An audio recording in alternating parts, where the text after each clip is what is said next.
So let's present a way for you to run your applications on the web.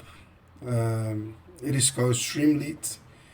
It's a very good tool for you to present your findings uh, using several resources of visualization, and it's also a fantastic tool for you to run your app on the web.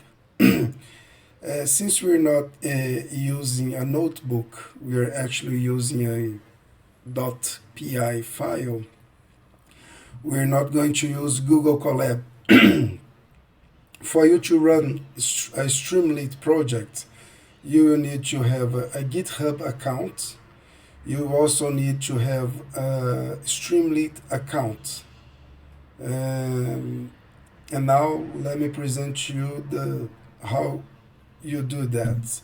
How what else you need to run an application, a simple one, just to present what you can do using Streamlit.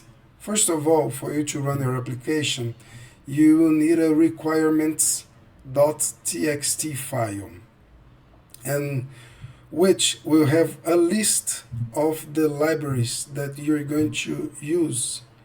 So it's pretty much like this. Like in this one, we have Streamlit, Pandas, Y Finance, Matplotlib, and MPL Finance. Okay? So all the libraries that you're going to use on your application, you will need to have a list on the requirements.txt. Okay?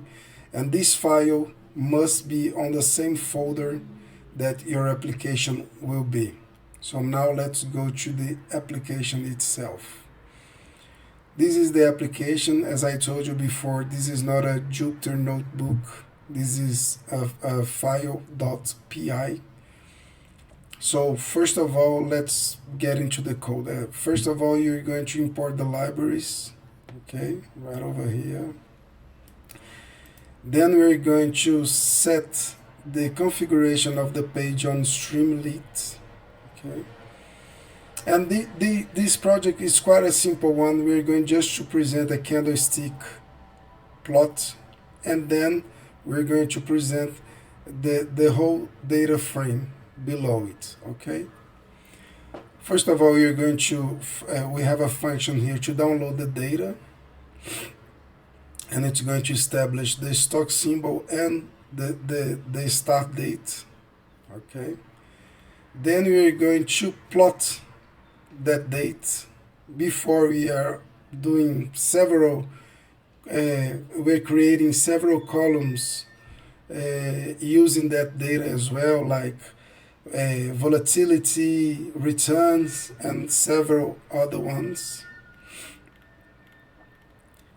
And this is the main function that it's going to run the code itself, and it's going to be the page that the user will see, and it's called for the other functions to run. It's going to call them. Okay.